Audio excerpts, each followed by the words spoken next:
रामायण में आपने देखा होगा कि जब धरती पर ज़्यादा ही अत्याचार बढ़ जाते हैं तो जो पृथ्वी माता होती है और जितने भी देवतागण होते हैं वो भगवान विष्णु से गुहार लगाते हैं कि भगवान अब तो अवतार ले लो, क्योंकि जितने भी असुर थे उन्होंने आतंक मचा रखा था। जो कि रावण था, आप सबको पता था कितने शक्तिशाली था, उसने आतंक मचा रखा था धरती पर।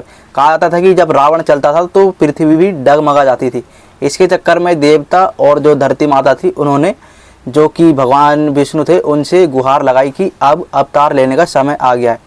तो कहा जाता है कि जो भगवान विष्णु थे वो भगवान श्री राम के रूप में अवतार लेते हैं। और जो कि श्री राम होते हैं, आप सबको पता है कि उनको वनवास हो जाता है और वो माता सीता और लक्ष्मण जी के साथ वन में चले जाते हैं। लेकिन क्या आपको पता है कि जो महाराज दशरथ थे, जो कि उनके पिता थे, उनको इस चीज़ का पहले से ही पता होता है कि जो राम जी है उनको आगे चल के वनवास होने वाला है। लेकिन जो राजा दशरथ थे उनको इस चीज़ का कैसे पता चलता है, आज हम उसी चीज़ के बारे में जानेंगे। एक समय की बात है, राजा दशरथ जिनके गुरु जो कि ऋषि वशिष्ठ होते हैं, उनके आश्रम में जो कि ऋषि दुर्वासा होते हैं वो आए हुए होते हैं।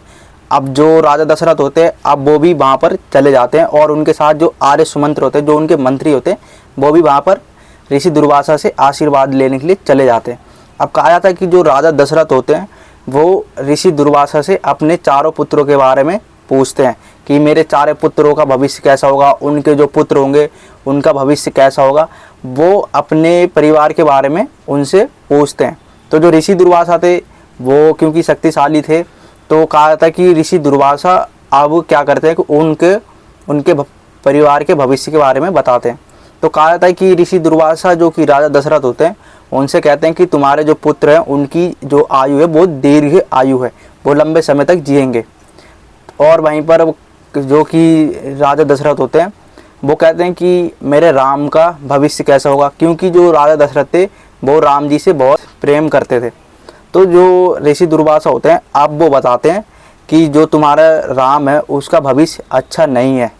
तो जो राजा दशरथ होते थे वो शौक हो जाते हैं और जो ऋषि दुर्वासा होते हैं वो कहते हैं कि तुम्हारे जो पुत्र है उसकी छोटी सी आयु में ही उसको 14 वर्ष का वनवास हो जाएगा और 14 वर्ष के लिए वो वनवास चला जाएगा।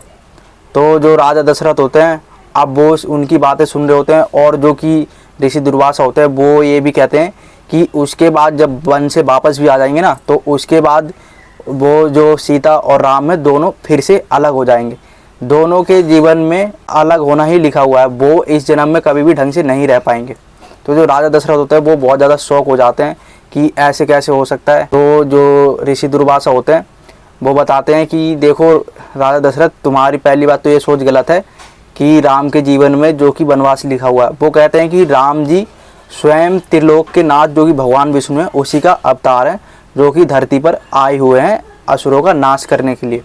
और वो ये भी बताते हैं कि जो राम जी है उनके 2 पुत्र भी होंगे जो कि बहुत शक्तिशाली होंगे और जिनका राज तिलक राम जी अयोध्या के बाहर करेंगे, अयोध्या में नहीं करेंगे। तो राजा दशरथ जब इन सारी बातों को सुन रहे होते हैं तो ये पूछते हैं कि जो राम जी है उसको वनवास क्यों होना है, आखिर ऐसा क्या है। तो जो ऋषि दुर्वासा होते हैं वो बताते हैं कि जो भगवान विष्णु थे उन्होंने जो कि मैश्री भृगु उनकी पत्नी का वध कर दिया था। क्योंकि जब देवता और असुरों में युद्ध होता था, तो जब देवता असुरों पर हावी होने लग गए तो जो मैश्री भृगु की पत्नी थी तो उनके पास जो असुर होते हैं वो शरण में चले जाते हैं। अब जो भगवान विष्णु होते हैं वो इस चीज़ से गुस्सा हो जाते हैं कि जो ऋषि की पत्नी है वो जो असुर है उनका बचाव कर रही है। तो जो भगवान विष्णु होते हैं वो जो कि ऋषि भृगु होते हैं उनकी पत्नी का वध कर देते हैं। अब कहा जाता है कि जो ऋषि भृगु होते हैं वो इस चीज़ से बहुत ज़्यादा चिढ़ जाते हैं भगवान विष्णु से। वो कहते हैं कि मेरी पत्नी का इसमें कोई कसूर नहीं था और वो भगवान विष्णु को श्राप दे देते हैं कि मृत्यु लोक में तुम्हें जन्म लेना पड़ेगा और जिस तरीके से मैं अपनी पत्नी से अलग हुआ हूँ तुम भी अपनी पत्नी से अलग हो जाओगे। तो इस तरीके से जो ऋषि दुर्वासा होते हैं वो राजा दशरथ होते हैं उनको सारी चीज़ें बताते हैं कि वो भगवान विष्णु थे उनको कैसे श्राप मिला और उसी के चलते जो भगवान विष्णु जब धरती पर आए हैं तो उनको 14 वर्ष का वनवास होगा श्री राम जी को और माता सीता को फिर से उनसे अलग होना पड़ेगा। तो इन सब चीज़ों के बारे में जो कि ऋषि भृगु ने श्राप दिया था उस चीज़ के बारे में जो ऋषि दुर्वासा होते हैं वो राजा दशरथ को सारी चीज़ें बता देते हैं।